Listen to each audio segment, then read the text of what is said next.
Les vraies voix sur Sud Radio, c'est avec Lamia El Haraj, Jérémy Stubbs, Émeric Guisset. On poursuit tout de suite le tour de table de l'actualité. Avant notre grand débat dans quelques instants, emploi, climat, pouvoir d'achat. Est-ce que vous faites confiance au gouvernement Borne qui a fait sa rentrée aujourd'hui? On en parlera avec le politologue Luc Gras et puis avec vous évidemment au 0826 300 300. Et vous continuez de voter sur le compte Twitter de Sud Radio. Depuis ce matin, les propriétaires de logements mal isolés ne pourront plus augmenter leur loyer. C'est un gel des loyers encadré par la loi climat. Bonsoir Françoise Hérissé. Bonsoir. Bonsoir à vous, vous êtes présidente de l'UNPI de la Sarthe et de l'Orne, l'UNPI, l'Union nationale des propriétaires immobiliers, qu'on comprenne bien donc où se concentrent en général les bâtiments mal isolés et c'est quel pourcentage de l'ensemble des bâtiments, Françoise Hérissé? Alors le pourcentage c'est assez difficile à exprimer, mais ça se situe dans tous les départements, dans toutes les communes. Il y a certainement beaucoup de logements mal isolés. Mais depuis longtemps, le but de l'UNPI, c'est d'inciter les adhérents, nos adhérents, nous, à rénover, à faire des travaux dans leur logement, en priorité pour améliorer le confort de leurs locataires, pour maintenir leur patrimoine en état, et puis là, depuis très peu de temps, pour répondre au formidable défi de la loi climat et résilience à laquelle nous adhérons tout à fait. Mais il se pose des problèmes quand même pour les propriétaires bailleurs puisque ce n'est qu'un début. Le pire est à venir. Vous avez rappelé les dates 2023, 2025, 2028, 2034. Et oui. Alors, en fait, ils ont deux choix. Hein. Ces bailleurs, c'est soit de revendre leur appartement, soit effectivement de commencer les travaux d'isolation pour pouvoir augmenter leur loyer et puis pour pouvoir relouer leur appartement à partir de 2023. Ça dépend de la catégorie de l'isolation. Est-ce que vous savez combien ça coûte à peu près réisoler son logement? Ça dépend évidemment de la copropriété, du nombre de mètres carrés. Mais globalement, est-ce que tous les bailleurs, hein, c'est pas parce qu'on est propriétaire qu'on peut se le permettre. Il y a beaucoup de propriétaires qui ont du mal à boucler les fins de mois. Ça va être compliqué. Ça va être compliqué, certainement. Alors donner un prix, c'est pas possible puisque tout dépend de la surface. Est-ce que c'est une maison particulière? En copropriété, comme vous devez savoir, c'est très compliqué de faire un dossier pour une rénovation énergétique. C'est très long. Il faut que tous les propriétaires soient d'accord, que ça passe en assemblée générale et le montage du dossier est très long, trouver le financement parce que dans une copropriété vous allez avoir des propriétaires occupants qui eux ne sont pas du tout bailleurs et qui vont être obligés également de faire les travaux et qui n'ont certainement pas tous les moyens de faire une grosse dépense, donc il va falloir chercher les aides dont ils peuvent bénéficier et ça c'est très long. Ça peut demander plusieurs mois. Là, nous avons des cas sur Le Mans notamment où ça fait plus d'1 an que le dossier est en cours. Donc il risque d'y avoir beaucoup de propriétaires qui se débarrassent de leur appartement. C'est une tendance, c'est une tendance que l'on remarque déjà. Hein. Les petits propriétaires qui n'ont qu'un bien ou deux anciens dont ils ont hérité, on commence à avoir ce genre de fait. Ils le mettent en vente ou alors d'autres se tournent vers de la location meublée et notamment la location Airbnb, ce qui n'est pas une bonne chose, surtout lorsque les logements se trouvent en copropriété. Ça entraîne d'autres problèmes inhérents à ce genre de location. Alors, on va faire réagir nos vraies voix. Tiens, Lamia El Haraj, on est obligé d'y passer évidemment, c'est dans le cadre de la loi climat, mais est-ce qu'on peut imaginer que le gouvernement aurait pu aider un petit peu plus les bailleurs et les propriétaires? Déjà, je pense qu'il faut... Alors oui, allez-y Françoise Hérissé, je poserai la question à Lamia juste après. Oui, alors aider un peu plus, c'est ce que nous demandons, mais ma prime rénov est déjà là, mais ce n'est pas suffisant. D'ailleurs, à l'heure actuelle, à peu près 7000 bailleurs l'ont utilisé, et donc c'est vraiment très peu sur le nombre de logements loués. Ce que nous demandons surtout en ce moment, c'est des délais plus longs. Le calendrier n'est pas tenable. Tout le monde sait que l'on manque de main-d'œuvre, on manque de matériaux, et ça existait avant la guerre en Ukraine, hein, donc c'est pas nouveau. Par exemple, en domotique, on ne trouve pas de composants. À l'heure actuelle, il faut attendre 1 mois, plusieurs semaines, enfin c'est compliqué.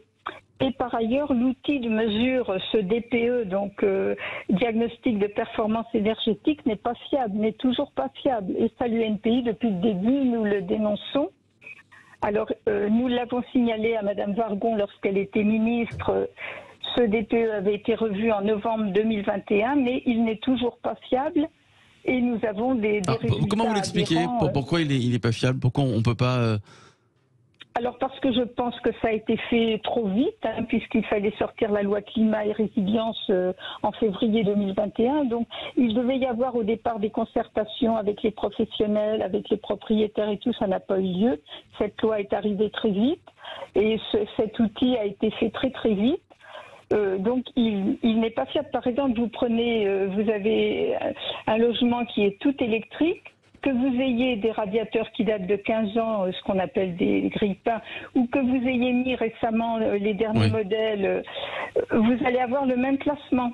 Un petit logement va être beaucoup plus mal classé dans les mêmes conditions, dans le même immeuble qu'un F4 ou F5. Donc voilà, il y a des incohérences qui ne sont pas résolues encore à l'heure actuelle. Alors, Lamia. Alors c'était assez prévisible, pour le coup, la question du calendrier qui n'a pas été anticipée, notamment ce qu'évoquait Madame avec la crise d'approvisionnement des matières premières, qui est une réalité, et l'ensemble du secteur du bâtiment, et pas que, en pâtit. En revanche, on a une urgence, c'est l'urgence climatique, et comment est-ce qu'on est en capacité d'y répondre? Et là, on a deux phénomènes qui nous rappellent à quel point il est temps qu'on amorce en fait cette transition-là. L'été qu'on a connu, j'y reviens pas, avec les canicules, les incendies et des phénomènes climatiques extrêmes, on l'a vu encore récemment malheureusement, qui viennent nous alerter en disant qu'il est temps d'agir. Et deuxièmement, la crise énergétique liée à la situation en Ukraine qu'on a évoquée tout à l'heure, et qui, du fait des problématiques d'approvisionnement, entraîne des coûts de plus en plus importants.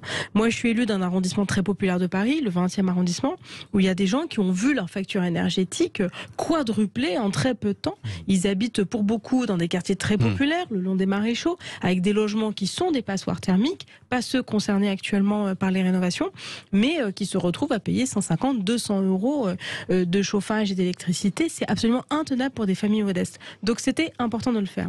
En revanche, il y a la question de la méthode. Et moi, ce que j'entends dans ce que dit Madame, c'est à la fois la question du coût, à la fois le fait que ma prime rénov' n'est pas suffisamment importante pour être assez incitative, mais aussi il y a des problématiques, je dirais, de coordination et de montage, ce type de dossiers, qui sont des dossiers très complexes et qui sont, je dirais, que les propriétaires, les petits propriétaires se retrouvent un peu perdus face à tout ça.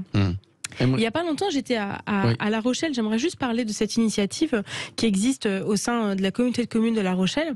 Ils ont monté en fait un guichet unique auquel vous vous adressez quand vous êtes propriétaire et que vous souhaitez être accompagné dans votre transition énergétique de votre logement ou de votre bien.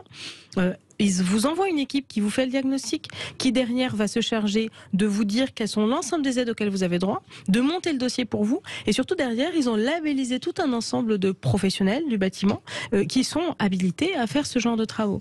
Et ça, c'est un guichet unique qui facilite la vie des propriétaires. Je dis pas que c'est tout, mais en tout cas, c'est quelque chose qui constitue un vrai plus. Vous rajoutez à ça un calendrier peut-être un peu desserré au vu des problématiques de matières premières qu'il faut aborder autour d'une table ronde, voilà, avec l'ensemble des parties pris, et des mesures qui soient un peu plus incitatives financièrement, je pense que ce serait une bonne solution. Alors ça peut changer, en tout cas je parle du calendrier, ça peut changer encore, c'est ce que vous demandez d'ailleurs Françoise Hérissé. Ah oui, tout à fait, oui, ça c'est très important. Oui. Ouais, on n'a pas entendu Aymeric Guisset et Jérémy Stubbs. Aymeric, un dernier mot. Vous avez deux avantages avec ce dispositif, mais vous avez aussi deux dangers. Les deux avantages, c'est que finalement réduire la consommation énergétique, qui le bâtiment c'est à peu près 40% de la consommation énergétique finale en France, donc c'est un gros levier d'action pour réduire notre besoin énergétique et faire des économies. Et ensuite, vous avez d'un point de vue des personnes qui habitent dans ces bâtiments, avoir une réponse, une adaptation au dérèglement climatique pour finalement que votre logement, s'il est mieux isolé, vous aurez moins chaud l'été et moins froid l'hiver. Et il y a deux limites, c'est que finalement il ne faut pas que ce dispositif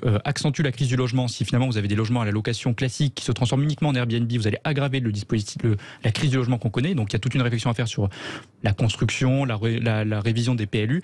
Et ensuite la deuxième limite, c'est en termes de formation. Est-ce qu'on a finalement la main d'œuvre et le personnel qualifié pour mener tous les diagnostics, vu que c'est des nouvelles formations qu'il faut pour les personnes qui mettent les diagnostics, et l'ensemble des travaux nécessaires. Et accompagner aussi les propriétaires, même si on communique beaucoup dessus, ils ne savent pas tellement comment faire. Jérémy Stubbs. Il faut dire que la charge qui pèse sur les propriétaires qui louent est très très lourde ici.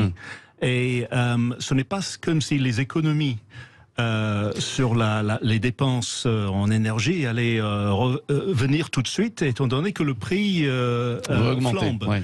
Donc, je pense que à l'époque où cette loi a été votée en 2021, on ne prévoyait pas à cette époque ce qui allait se passer.